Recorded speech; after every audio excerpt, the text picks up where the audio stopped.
The crash site was on the road between the cemetery and Revolutionary Circle. Security, we're moving out. Let's go. Obviously, the first thing that popped into everybody's head was, oh no, another Black Hawk down. Now it was a race to locate the downed chopper. None of us wanted burning American equipment on CNN, Al Jazeera, with Iraqis dancing on top of it. The Marines got there first, but it was an ugly scene. Didn't think anybody was going to be alive inside of the helicopter. They shot at the enemy soldiers who were approaching the scene. The platoon physically shot, I think, 4 or 5 Mahdi militia members. They were getting very, very close to the downed Huey helicopter.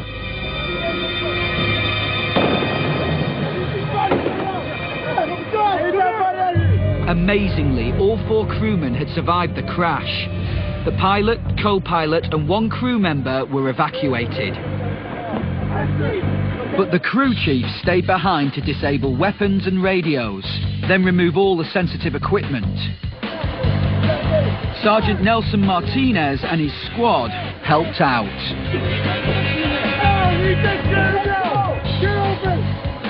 The whole time, while we're doing this, the enemy's still shooting at us.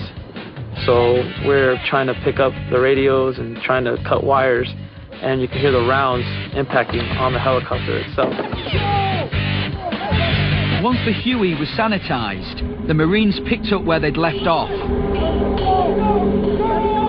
trying to drive the Mahdi militia out of the mosque and surrounding cemetery. The Iraqi government authorized a further escalation of the battle plan. The governor of Najaf decided fully that he wanted us not only just to repel this latest attack on the civil government, but he wanted the Mahdi militia eradicated from Najaf, and he meant it. So at about 1600 in the afternoon, we came up with our plan. The new plan was centered within the confines of the cemetery. 3 Marine units would move into the burial ground. 1 company would take the right, another the left. Lieutenant Brashear's 81mm mortar platoon would hold the middle.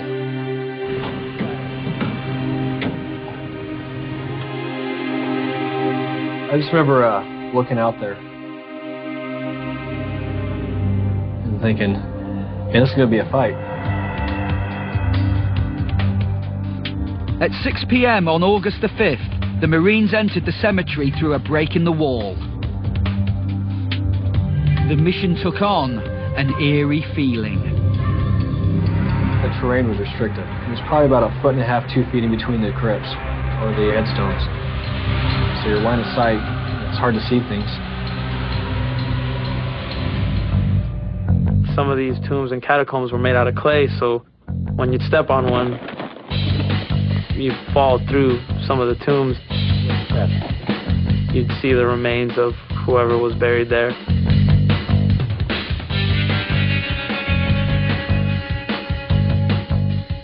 Suddenly, the enemy appeared.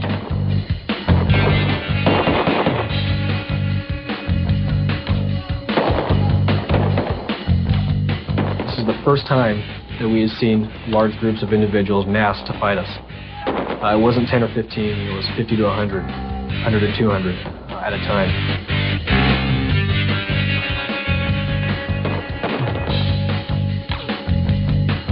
We were looking at an enemy for the first time that outnumbered our battalion.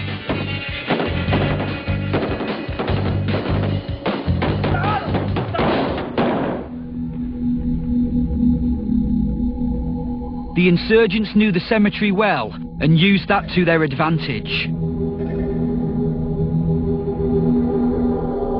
Time and again, the Marines rushed an enemy position, only to find it deserted. We couldn't figure out at first where it was that they were running to. And then we realized that they had tunnels underground going from position to position, and that's how they were able to move around so quickly and also at times come up from behind us as well. As the first section of the platoon headed left, they began receiving more fire, slowing their advance. The platoon's second section continued moving to the right.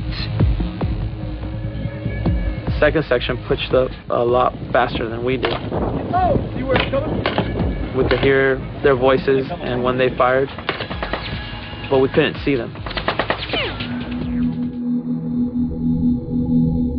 Eventually, within the section itself, we started losing contact, visible contact from the other squads in our section.